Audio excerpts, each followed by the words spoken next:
À 92 ans, il est toujours au pouvoir. Depuis plus de 40 ans, il dirige le Cameroun d'une main de fer. Mais aujourd'hui, une question divise tout un pays. Paul Biya doit-il encore diriger le Cameroun, alors que l'élection présidentielle de 2025 bat son plein? Le monde entier observe le Cameroun avec curiosité, inquiétude et parfois admiration. Bienvenue sur Vue sur l'Afrique. Aujourd'hui, on plonge dans les coulisses d'un des régimes les plus anciens du continent.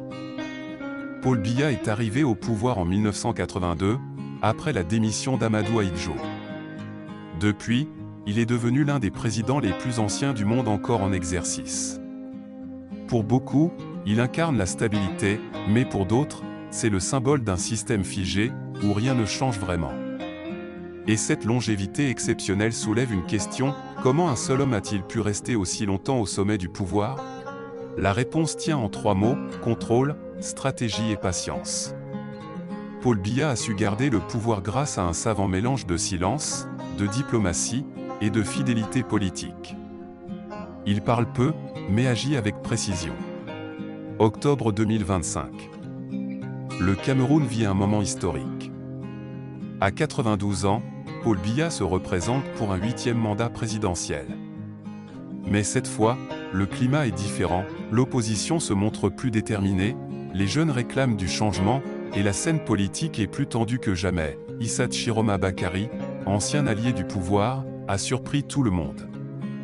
Quelques heures après la fin du vote, il s'est proclamé vainqueur, accusant le régime de manipulation. Une déclaration qui a immédiatement mis le feu aux poudres. Des tensions ont éclaté dans certaines villes comme Douala et Tchang, où un bureau du RDPC aurait même été incendié. Pendant ce temps, le gouvernement appelle au calme et rappelle, seule la Cour constitutionnelle peut proclamer les résultats officiels.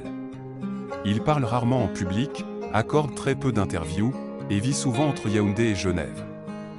Sa santé, son âge, son absence prolongée à certaines cérémonies. Tout cela nourrit les spéculations. Récemment, le gouvernement a même interdit toute discussion publique sur la santé du président. Mais pour ses partisans, cette discrétion est une preuve de sagesse. Ils disent, le président n'a pas besoin de parler pour agir. Ses opposants, eux, y voient une preuve de déconnexion totale. Qu'on l'aime ou qu'on le critique, Paul Biya a marqué l'histoire du Cameroun. Sous son règne, le pays a connu des périodes de paix, mais aussi de crise. Le chômage des jeunes, la corruption, la lenteur administrative et les tensions dans les régions anglophones sont autant de défis persistants, et pourtant, pour une partie de la population, Biya reste le garant de la stabilité, celui qui a évité au Cameroun le chaos de certains voisins. Alors, stabilité ou stagnation?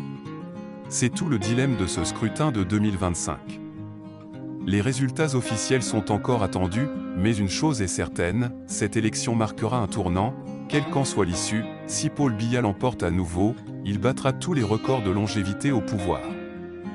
Mais s'il perd, ce sera la fin d'une ère, et le début d'un Cameroun nouveau, encore plein d'incertitudes.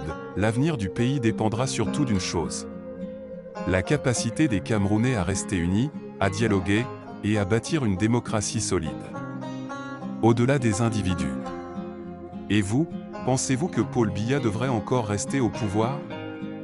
Dites-le moi dans les commentaires, n'oubliez pas de liker la vidéo, de vous abonner à la chaîne Vue sur l'Afrique, et de partager pour que l'Afrique parle d'elle-même. À très vite pour une nouvelle vidéo.